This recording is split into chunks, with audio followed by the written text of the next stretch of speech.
Hello everybody. Today's post is a little bit different. It's about how to do watercolor on wood. I create this is part of a series of a glimmer art show that I signed up for a local gallery for this year's holiday show. The theme is glimmer, so it's to capture little joy and happiness in everyday's life. And I decided to make cute little Kakashi doll from scratch for the show because I feel that it's a very fitting medium and theme for the holiday theme of what the gallery is looking for. And I also always want to do a watercolor on wood video. So many people ask about my process. I figure it'd be fun to share. And this is the part one of the series. I hope you enjoy it.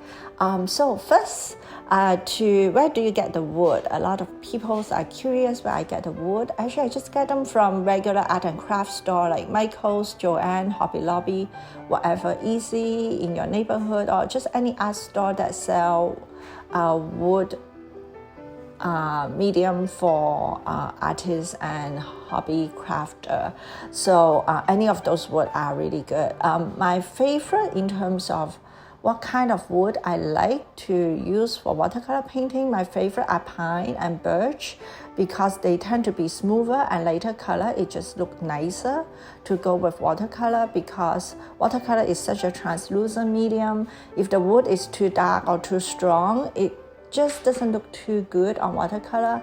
And pine and birch is light, but at the same time it has beautiful wood patterns. So when you paint watercolor on it, it will see through the subtle wood grain to create a very beautiful naturalistic texture. At the same time, it's also light enough of a wood color that watercolor show up really nicely on the surface. People are also very curious about whether I prime the wood or prepare the wood before painting, which I don't. Surprisingly, watercolor do extremely well on wood surface. You don't really need to prep the wood, but the only catch is as a medium, watercolor is not the easiest to correct any mistake or cover up. But it gets even harder on wood because when you paint watercolor on wood surface, the color, the pigment tend to seep straight into the grain of the wood immediately. So if there's any mistake, it's going to be a lot more difficult to fix. And depending on what kind of color you apply, if it's a pretty saturated color, that's almost quite impossible to fix unless you use an opaque medium to cover it up. So that's the only catch. But other than that, wood and watercolor is a very, very good partner and is one of my favorite watercolor painting surface. I'm hoping when I have a little bit more time after I finish my graphic novel, I may take a little break, make a few gallery pieces to do more watercolor on wood because I just love that medium so much. So here I'm making the door, and all these little body parts I just get from the local craft store, and I usually would draw a sketch in front of me so I have a general idea what the design of the door going to be because again it's so difficult to correct mistakes, so a little bit of a planning ahead in my mind help to make the whole process easier.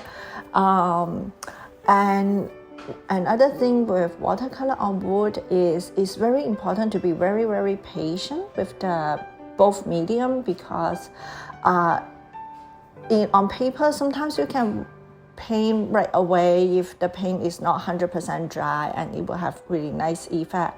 When it is watercolor on wood, it's very important to wait for the surface to dry completely. Otherwise, you before it get dry, you paint a second layer, things tend to get overbreeding and get messy very quickly. So that's why with this particular set of little doll design, there is two pieces. There's the elephant piece and there's the girl piece. I kind of switch between the girls and the elephant. So while one thing is waiting for dry, while I say I'm waiting for the girls to dry, I start working on the elephant So that helped to kind of keep the paint much sharper, keep the color more cleaner and sharper, and also it just and I can still working on the same project at the same time, so it keep everything consistent, but also give me time to wait for the paint to dry on each layer. So this is my little process of how I do watercolor on wood. I will post more of this video because I do make 4 sets of doors and they're all very different.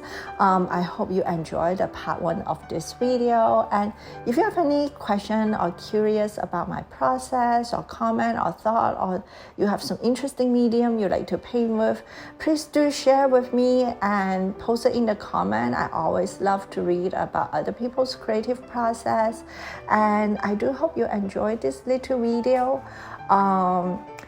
So watch out for the other 3 coming up.